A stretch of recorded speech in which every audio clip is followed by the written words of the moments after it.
السلام علیکم ورحمۃ اللہ وبرکاتہ اعوذ باللہ من الشیطان الرجیم بسم اللہ الرحمن الرحیم۔ آیت نمبر 24۔ ذالکہ یہ اس وجہ سے تھا بِأَنَّهُمْ کہ وہ کہتے تھے، قالو انہوں نے کہا، لن تمسنا النار نہیں چھوئے گی ہمیں آگ، الا مگر ایام معدودات گنتی کے چند دن۔ یہ آیت ہم پہلے بھی پڑھ چکے ہیں۔ وغرہم اور دھوکے میں رکھا انہیں، فی دینہم ان کے دین کے معاملے میں، ما کانوا یفترون جو وہ خود گڑا کرتے تھے۔ اہل کتاب کی خصلت تھی، وہ یہی سمجھتے تھے کہ ہم اللہ تعالیٰ کی لاڈلی قوم ہیں جو اس یہودی ہیں۔ اللہ پاک نے ہمیں ہر طرح کے احسانات انعامات سے نوازا، ہمارے نبی نے ہماری ہر طرح سے ہماری ڈیمانڈز پوری کی ہیں، ہمارے ہر فیصلے پر لبیک کہا ہے، اور ہمیں ان کی طرف سے کسی بھی قسم کا کوئی بھی وہ نہیں ہے مسئلہ۔ تو اس لیے اللہ تعالیٰ ہم پہ چونکہ دنیا میں مہربان رہا ہے، تو آخرت میں بھی ہمیں جو دوزخ کی آگ ہے وہ نہیں چھوئے گی۔ اور اگر ایسا ہوا ان کیس ہمیں جنت میں دوزخ میں جانا بھی پڑ گیا تو ہمیں وہ آگ چند دن چھوئے گی، اور پھر اس کے بعد ہمیں وہاں سے نکال کے جنت میں لے جایا جائے گا۔ یہ عقیدہ اہل ایمان کا ہے۔ سیریسلی ہر بندے کا یہی عقیدہ ہے کہ جتنے اعمال ہیں اس کو بھگت لیا جائے گا، اور اللہ تعالیٰ نے آگ کو حکم دیا ہوگا کہ مومنین کے چہروں کو خراب نہ کرنا، تو ان کے چہروں کو کچھ نہیں ہوگا، اور وہ ان کے چہرے سلامت رہیں گے۔ ان کی جب سزا پوری ہو جائے گی تو ان کو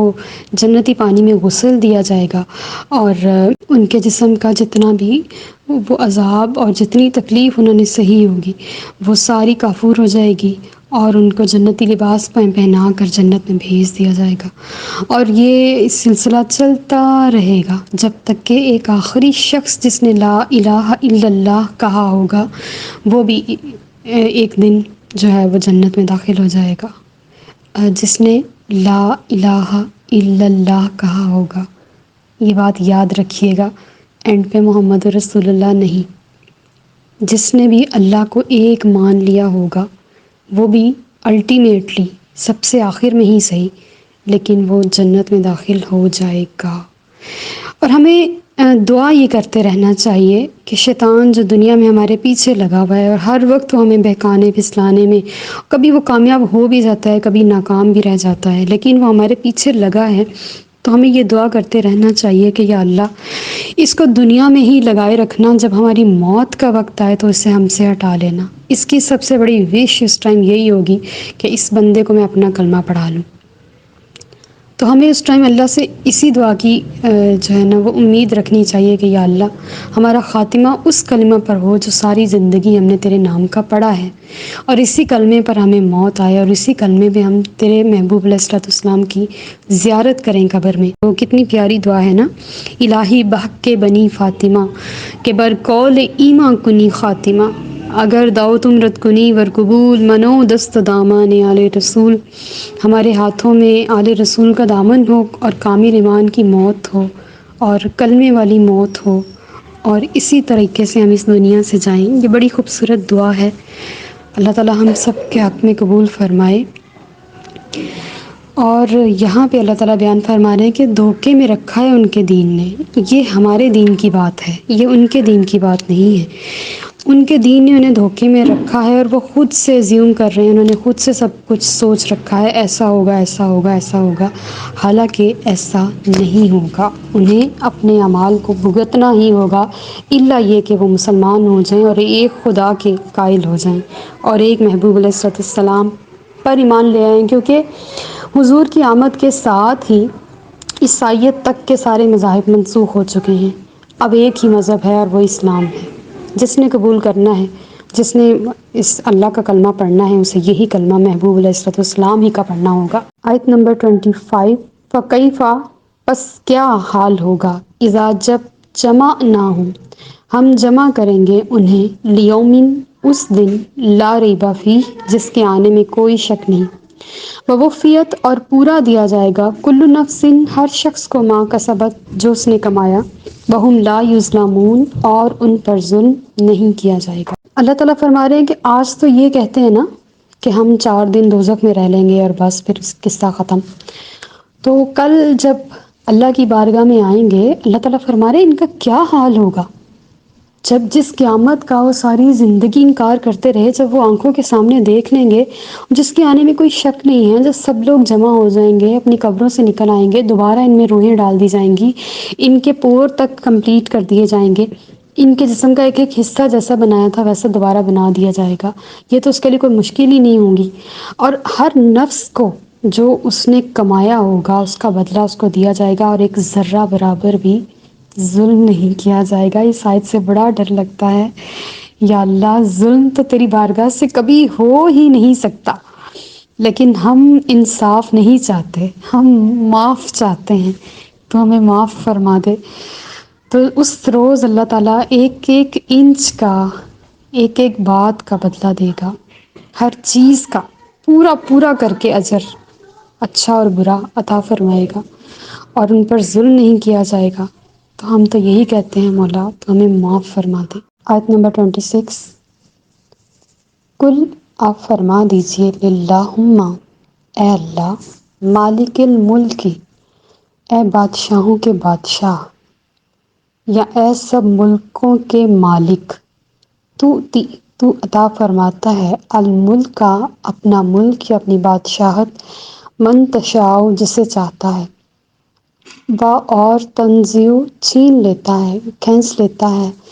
الملک کا یہ لفظ نزاع سے نکلا ہے، جیسے نزاع کی کیفیت میں انسان کے جسم سے روح چھین لی جاتی ہے، کھینچ لی جاتی ہے، یہ وہاں سے لفظ نکلا ہے، تنزیع چھین لیتا ہے۔ الملک کا، اپنا ملک یا اپنی سلطنت، ممن تشاء جس سے چاہتا ہے، وتعز اور تو عزت دیتا ہے، من تشاء جسے چاہتا ہے، اور تذل تو ذلیل کرتا ہے یا ذلت دیتا ہے، من تشاء جسے چاہتا ہے، بیدک الخیر، تیرے ہاتھ میں ساری بھلائیاں ہیں، انکا بے شک تو علی کل شیء قدیر، ہر چیز پر قادر ہے۔ انتہائی مشہور و معروف آیت ہے، اور علامہ اللہ تقریباً سارے ہی ماشاءاللہ یہاں پہ پڑھے لکھے ہیں، سمجھدار ہیں، اس آیت کو بڑے ہی اچھے طریقے سے جانتے ہوں گے۔ اس آیت میں نبی کریم صلی اللہ علیہ وآلہ وسلم کو اللہ پاک دعائیہ کلمات سکھا رہے ہیں کہ اے نبی، آپ مجھ سے اس طرح دعا کریں کہ اے اللہ، اے بادشاہوں کے بادشاہ، اے ملکوں کے مالک، یعنی کہ جتنے بھی دنیا میں ممالک ہیں ان سب کے تنہا مالک۔ آپ نے پڑھا ہوگا اپنی پی ایس کی بک میں کہ ہمارا جو اقتدار اعلیٰ کا مالک ہے وہ اللہ ہے، اور اس سے ہم نے جتنے بھی اختیارات لیے ہیں وہ ہم اختیاری طور پر استعمال کرتے ہیں، ہم ان کو یعنی کہ اون کرتے ہوئے یوز نہیں کرتے، جس سے کہ وہ ہمارے اپنے سمجھتے ہوئے ان کو استعمال نہیں کرتے، بلکہ ہم اختیاری طور پہ اللہ کے اختیارات کو استعمال کرتے ہیں، عطا کردہ، اور ہم اس میں بادشاہ نہیں بنتے بلکہ ہم اس کے خادم بن کے اختیارات کا استعمال کرتے ہیں۔ تو دنیا میں جتنے بھی ممالک ہیں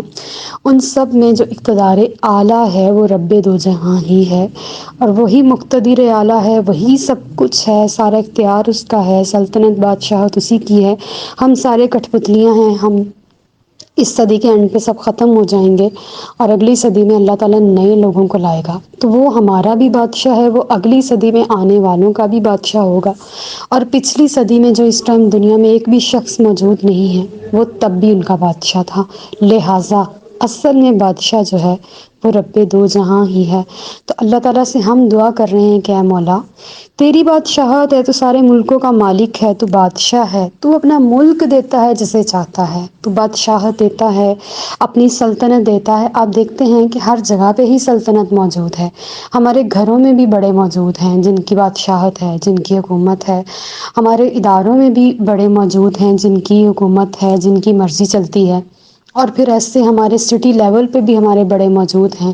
پھر پروونس لیول پہ، صوبائی لیول پہ بھی ہمارے بڑے موجود ہیں، پھر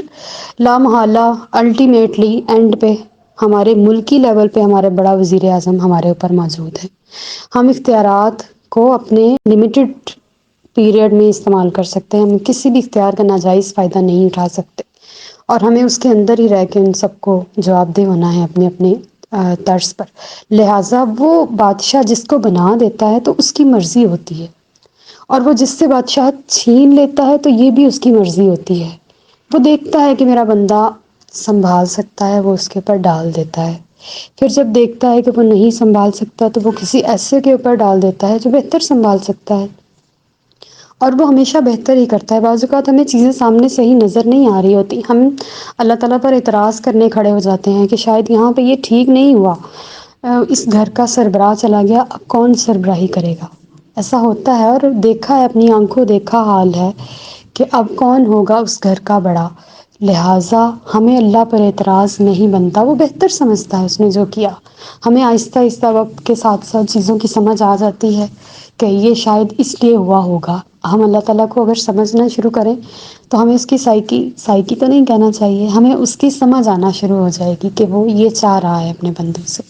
لہٰذا اس کی رضا، اس کی مرضی، بعض اوقات وہ ہمیں کچھ سکھانا چاہ رہا ہوتا ہے، بعض اوقات وہ ہمیں دھمکانا چاہ رہا ہوتا ہے، وہ ڈرانا چاہ رہا ہوتا ہے، میری نافرمانی سے بچو، ڈرو مجھ سے۔ بعض اوقات چیزیں اس لیے ہمیں دکھا رہا ہوتا ہے کہ وہ ہمیں جھٹکا دے کے کھڑا کرنا چاہ رہا ہوتا ہے کہ اب دیکھتا ہوں میں یہ کیسے کرتے ہیں۔ تو اللہ کی حکومت ہے، چاہے ہم تندرست ہیں چاہے ہم بیمار ہیں، ہر جگہ پہ اسی کی حکومت ہے۔ وہ اپنا ملک جسے چاہتا ہے دیتا ہے، وہ جس سے چاہتا ہے چھین لیتا ہے، اس کی رضا ہے۔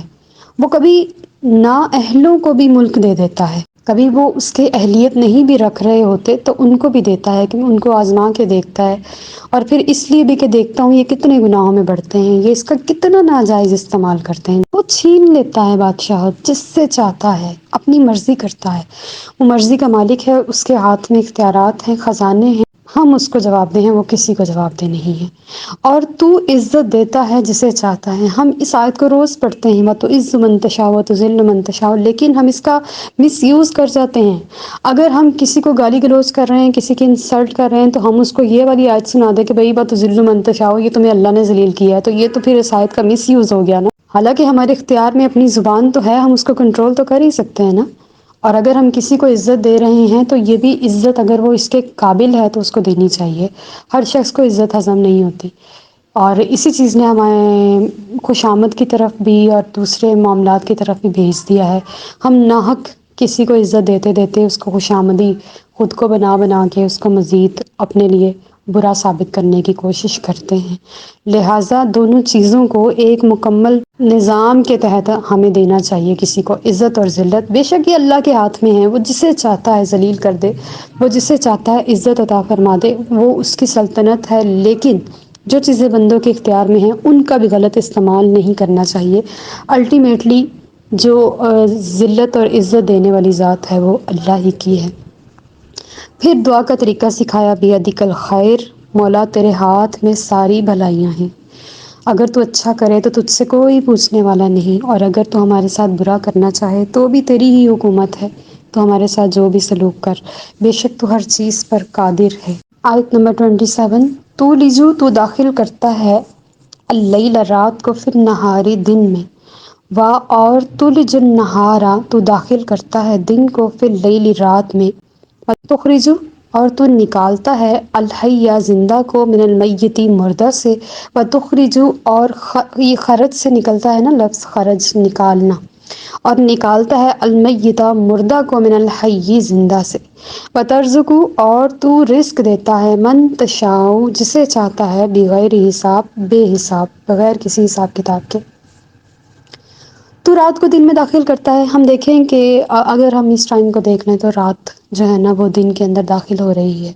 تو کتنا باریک سا نقطہ ہے، چند لمحوں کا فسوں ہوتا ہے سورج ڈوبنے اور اذانوں کے بعد۔ صرف آپ 3 فرض ہی ادا کر لیں تو باہر کا منظر بدل جاتا ہے۔ چند لمحوں میں کیسے رات غالب آ جاتی ہے، اور دن، جس کی سارا دن سلطنت ہوتی ہے، بادشاہت ہوتی ہے، صبح سے چڑیوں کا اور ہر چیز کا حسل بسل، اور ہر چیز دن کی بادشاہت میں ہمیں نظر آ رہی ہوتی ہے۔ جہاں پہ سورج ڈوب جاتا ہے دن کی بس ہو جاتی ہے، وہ اس سے زیادہ سروائیو نہیں کر سکتا، اور لمحوں میں اللہ تعالیٰ دن کو رات میں ڈال دیتا ہے، اور لمحوں میں ہی صبح کے ٹائم، فجر کی نماز کے جو آخری اوقات ہوتے ہیں بعد، جب وہ پھٹ جاتی ہے اور آہستہ آہستہ رات میں سے دن نکال لیتا ہے۔ یہ اس کی کیسے حکمت ہے، وہ کیسے کر لیتا ہے۔ صدیوں سے ہم اس معجزے کو روز دیکھتے ہیں لیکن ہم نے کبھی نوٹ ہی نہیں کیا۔ ہمیں اس کو ایک روٹین ورک لگتا ہے، لیکن یہ ایک معجزہ ہے جو ہم دن میں 2 بار اس کا سامنا کرتے ہیں۔ اور رات کی کیفیات ہی الگ ہوتی ہیں اور دن کی کیفیات ہی الگ ہوتی ہیں،